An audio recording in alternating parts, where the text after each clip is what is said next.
Assalamualaikum warahmatullahi wabarakatuh. Ketemu lagi di layar desktop bersama saya Andrian Nugraha. Dan kembali kita di segmen layar rakit PC ya. Dan kali ini kita akan merakitkan PC kembali untuk subscriber layar desktop ya. Dan untuk episode kali ini adalah untuk subscriber dari Madiun ya.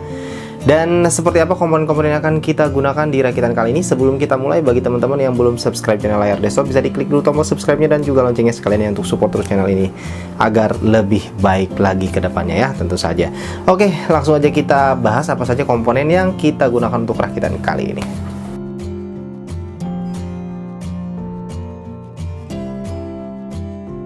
Ya, di saat kondisi harga VGA card yang masih tergolong tinggi banget ya, jadi belum balik ke normal, walaupun ada tendensi turun tapi masih jauh dari kata normal ya untuk harga-harganya ini.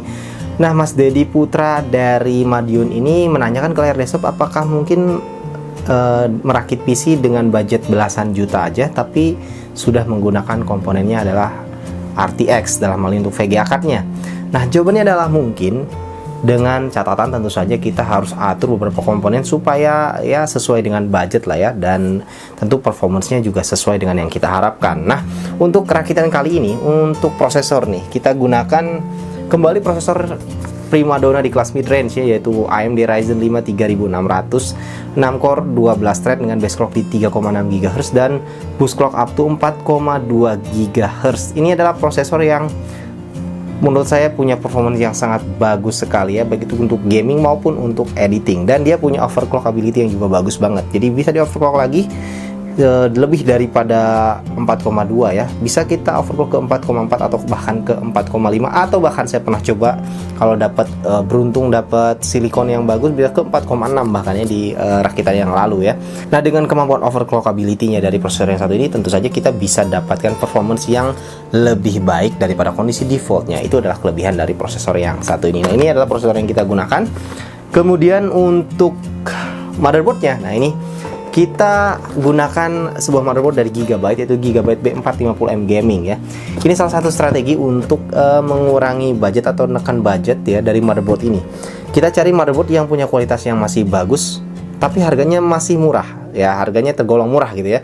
Nah, Gigabyte B450M Gaming ini harganya cuma 1,1 sampai 1,2 jutaan aja ya, tapi secara kualitas ini nggak usah diragukan lagi. Untuk sekedar handle sebuah Ryzen 5 3600 ini sangat-sangat capable. Bahkan untuk kondisi overclockingnya ini juga sangat-sangat mumpuni ya untuk bisa handle si Ryzen 5 3600. Jadi seperti halnya pernah kita review juga di video-video yang lalu ya mengenai motherboard yang satu ini adalah motherboard yang kategori Kerehore, kategori murah tapi punya kualitas yang jempolan ya. Gigabyte B450M Gaming kita kembali gunakan untuk motherboard yang satu ini. Kemudian kuncinya tadi karena memang pengen pakai RTX ya, kita gunakan sebuah VGA dari MSI ya, MSI RTX 2060 Ventus ya, seri Ventusnya dari MSI. Ini juga VGA yang punya pastinya lah ya 2060, performance-nya tidak diragukan sebagai salah satu VGA yang punya kualitas yang bagus pastinya ya. Dan kita juga pernah merakit dengan 2060 di beberapa rakitan yang lalu ya. Nah, kita akan lihat nanti seperti apa kombinasinya Ryzen 5 3600 dengan RTX 2060 dari MSI seri Ventusnya ini ya. Nah, kemudian untuk RAM di sini kita gunakan RAM dari Adata. Kembali lagi ya, Adata XPG Spectrix D41 ya, 2x8 GB ya, 16 GB kit, 3200 MHz. Ini adalah RAM yang sudah berkali-kali kita gunakan juga di layar desktop ya, dan pastinya selain punya speed yang kencang juga punya appearance yang bagus dengan tampilan RGB-nya ya. Ini RAM yang kita gunakan. Kemudian untuk penyimpanan yang pertama kita gunakan di sini SSD NVMe yang cukup kencang dari Adata lagi, yaitu Adata XPG XX 6000 Lite ya, 256 GB. Ini adalah untuk kita install operating sistemnya atau Windows-nya di sini, dan beberapa aplikasi yang penting-penting bisa kita install di sini, termasuk beberapa game gitu ya di SSD yang satu ini dengan kapasitas 256 GB ya. Kemudian untuk extra storage berikutnya kita gunakan harddisk 500 GB dari WD Blue. Nah, berikutnya untuk CPU cooler. Nah, ini juga hal yang penting supaya Ryzen 5 3600-nya bisa di overclock, kita bisa dapatkan performance yang lebih baik dari 3600, maka kita perlu CPU cooler yang mumpuni untuk handle 3600 kondisi di overclock. Nah, di sini kita gunakan sebuah CPU cooler dari Deepcool, yaitu Deepcool Gamax GT V2 ya. Ini CPU cooler yang punya appearance bagus, tapi tidak cuma appearance aja yang bagus, tapi kualitasnya, performance-nya juga bagus ya. Jadi bisa handle 3600 di dalam kondisi overclocking yang cukup mudah ya dilakukan oleh cooler yang satu ini. Saya pernah gunakan ya seri Deepcool Gamax GT ini di beberapa rakitan yang lalu, dan untuk overclocking sebuah Ryzen 5 3600 cukup enteng dengan menggunakan Deepcool Gamax GT. Nah, ini salah satu CPU cooler yang menarik menurut saya dengan harganya yang cukup murah di sekitar 400 ribuan saja ya. Nah, berikutnya adalah jantungnya. Untuk power supply, kembali kita gunakan power supply dari Corsair ya. Corsair CV series CV550 ya, 550 watt, 80 plus bronze. Jadi untuk sekedar handle sebuah RTX 2060 dengan Ryzen 5 3600, tentu power supply 550 watt saja sudah cukup ya. Jadi kita bisa mengandalkan power supply ini untuk bisa handle keseluruhan sistem kita ya. Dan untuk yang terakhir yaitu casing, di sini kita gunakan casing yang murah meriah aja ya, karena memang juga supaya budgetnya pas nih. Kita gunakan casing dari Armageddon, yaitu Armageddon Nimitz TR 1100 ya. Dimana ini casing ya memang dengan harganya sekitar 380 ribuan sudah dapat 3 fan di depan dengan tampilan yang cukup lumayan keren lah ya, dengan tampilan-tampilan RGB-nya. Dan kita tambahkan sebuah fan juga ya untuk di bagian belakangnya juga dari Armageddon, yaitu Azure Dual Saber ya. Nah, ini fan untuk outtake di belakang satu ya. Dan ini memang casing yang secara appearance cukup bagus, walaupun memang ini kelemahannya adalah cable management.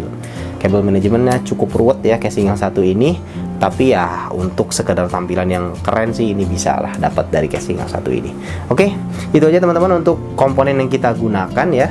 Dan seperti apa performance dari PC rakitan kita kali ini, langsung aja kita lihat performance-nya.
Dan berikutnya seperti halnya hasil di layar desktop, kita bahas mengenai konsumsi listrik dari PC rakitan kita kali ini ya. Dan nggak cuma konsumsi listrik, seperti biasa juga kita akan coba hitungkan, kita simulasikan berapa biaya bayar listrik per bulannya ya, supaya tahu kira-kira tekor nggak kalau kita punya PC seperti ini ya untuk bayar listriknya. Nah, untuk PC yang satu ini ya, kombinasi seperti ini, ketika kita jalankan full load dengan game Cyberpunk 2077, itu untuk konsumsi listrik rata-ratanya adalah sekitar 245 watt. Tergolong lumayan, nggak terlalu tinggi, tapi ya cocok lah ya, sesuai dengan performance yang diberikan oleh PC-nya tadi di gaming performance-nya. 245 watt untuk konsumsi rata-ratanya. Nah, 245 watt ini kira-kira berapa sih biaya bayar listrik per bulannya kalau kita punya PC seperti ini ya? Seperti biasa kita coba simulasikan dengan 3 kondisi ya, yaitu pemakaian 3 jam per hari, kemudian 6 jam per hari, dan juga 12 jam per hari. Nah, untuk pemakaian 3 jam per hari itu biaya bayar listrik kira-kira sekitar Rp31.855 ya.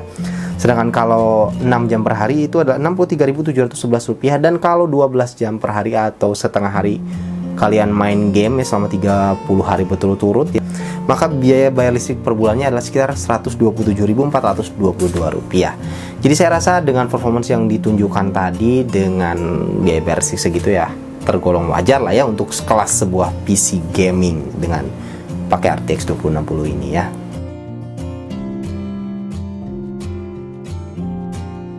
Oke teman-teman, itulah tadi ya rakitan kita kali ini ya, dimana performance-nya teman-teman bisa lihat ya, tadi kombinasi antara Ryzen 5 3600 dengan RTX 2060 dari MSI ya, seri Ventusnya ini. Kita lihat bahwa secara gaming pastinya sudah sangat mumpuni ya untuk melibas semua game di resolusi 1080p dengan sangat-sangat lancar, full rata kanan semua untuk game-game di resolusi 1080p.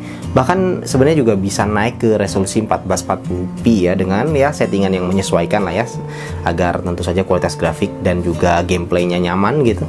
Ya kalian harus kompromi kalau di resolusi 1440p dengan kombinasi seperti ini. Jadi intinya ini adalah PC untuk gaming yang sangat-sangat mumpuni ya.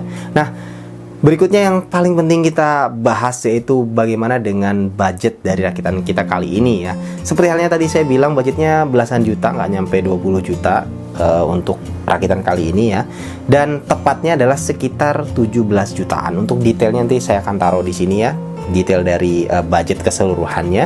Jadi dengan budget segitu untuk kondisi saat ini ya, dimana kondisinya saat ini kita sedang mengalami kesulitan dalam hal harga yang begitu mahal ya untuk VGA card terutama, dan juga beberapa komponen lain seperti RAM juga sebenarnya tergolong cukup tinggi ya harganya. Nah, dengan kondisi harga-harga seperti itu kita harus sedikit kompromi di beberapa komponen. Seperti yang tadi saya bilang bahwa motherboard di sini kita gunakan B450 M Gaming dari Gigabyte yang harganya murah tapi kualitasnya nggak murahan ya. Kualitasnya sangat-sangat bagus dengan harga yang hanya 1,1 sampai 1,2 jutaan. Itu juga bisa neken supaya nggak terlalu bengkak budgetnya, dan juga beberapa komponen lain kita juga lakukan adjustment supaya kira-kira nggak terlalu bengkak budgetnya. Kita setting di beberapa komponen agar sesuai, tapi performance tentu saja tetap oke gitu ya. Nah, itu aja mungkin teman-teman untuk rakitan kali ini ya. Mudah-mudahan bisa memberi manfaat buat teman-teman di rumah ya. Terima kasih teman-teman sudah menonton. Sampai jumpa di video berikutnya. Jangan lupa untuk like, share, dan juga subscribe. Assalamualaikum warahmatullahi wabarakatuh.